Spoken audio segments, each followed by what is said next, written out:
Hello everyone, এই দিনটাতে আমাদের একটা দাওয়াত ছিল, সেটা নিয়ে থাকছে আজকের ব্লগটা। আর কি কি রান্না করলাম, কোথায় কোথায় গেলাম।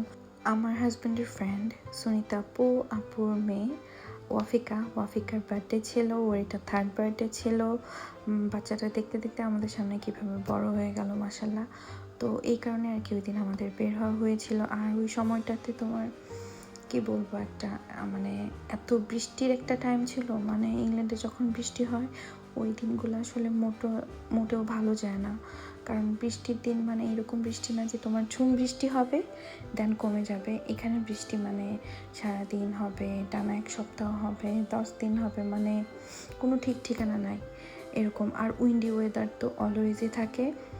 যাই হোক, তো প্রথমে আমরা চলে গিয়েছিলাম হচ্ছে তোমার ওয়াফিকার জন্য টুকটাক বার্থডে গিফট কিনতে। দেন ওইখান থেকে কাজ শেষ করে আমরা হচ্ছে একটু স্টারবাক্সে বসলাম, যেহেতু খুবই গ্লুমি ওয়েদার ছিল আর অনেক রেইনি ছিল। আমরা একটু কফি টফি খেলাম। আর এখানে আমার বেবির অবস্থা দেখো, ও এখন আর কি বলবো, কিছু খেলে আমরা যেটা খাবো সেটাই ওর আর কি একটু টেস্ট করতে হয়, বা ওর ওইটার প্রতি বেশি আর কি অ্যাট্রাকশন থাকে।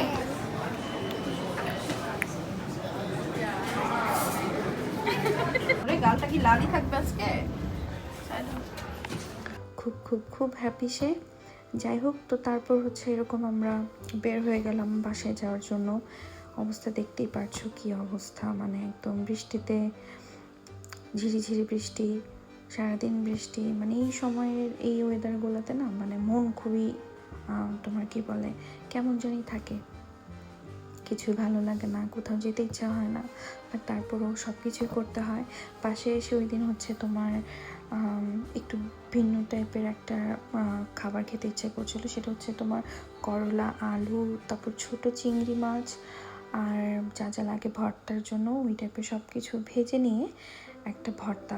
এটা অনেক মজা লাগে। এটা কাইন্ড অফ ভর্তার চাইতে বেশি তোমার ভাজি টাইপের হয় আর কি। আর এখানে রান্না করছিলাম, আম্মু বাংলাদেশ থেকে মাছ দিয়েছিল, সেটার সাথে আবার আমার বোনের শাশুড়ি আন্টির দেওয়া হচ্ছে কুমড়োর বড়ি দিয়ে একটা মাছের তরকারি, খুবই মজা ছিল।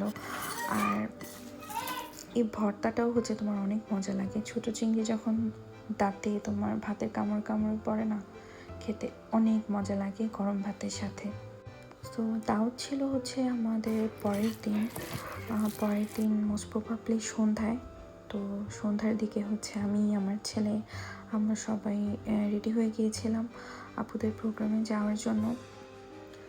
আর ওই সময়টাতে আমার চুল আরেকটু বড় ছিল, পরে অবশ্য আমি আর চুল কেটেছি।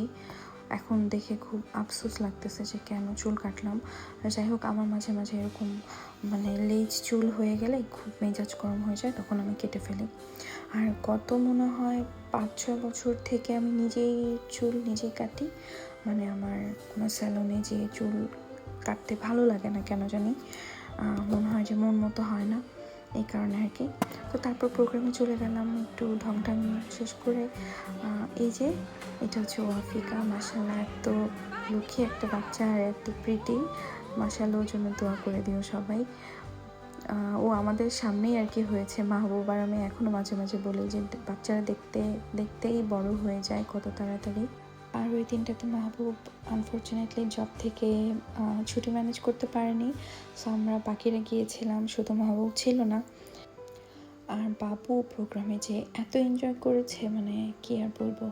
ওইখানে মাহবুবের আরেকটা ফ্রেন্ডেরও বেবিরা এসেছিল। তো আফজানের থেকে সবাই বড়, ওদেরকে গিয়ে এরকম ধরে ফেলছে, বড় ভাই আপুদেরকে, ওর থেকে বড়, ঠিক আছে, ওদের এরকম ধরো 2.5-3 এরকম এজ হবে সবার। মানে কি একটা অবস্থা, মনে হচ্ছে কত বড়। এই যে দেখো এখানে এরকম গিয়ে ধরে ফেলছে, আবার পড়ে গেল, তখন হচ্ছে নিজুম আপুর ছেলে আবার ওকে গিয়ে তুললো। মানে কি আর বলবো, খুব এনজয় করেছে মাশাল্লাহ। তারপর আমরা একটু বাসায় চলে আসি, আর ওয়াফিকা আপু হাসানকে রিটার্ন গিফটও দেয়। এই তো এই পর্যন্তই ছিল। সবাই ভালো থেকো, বাই।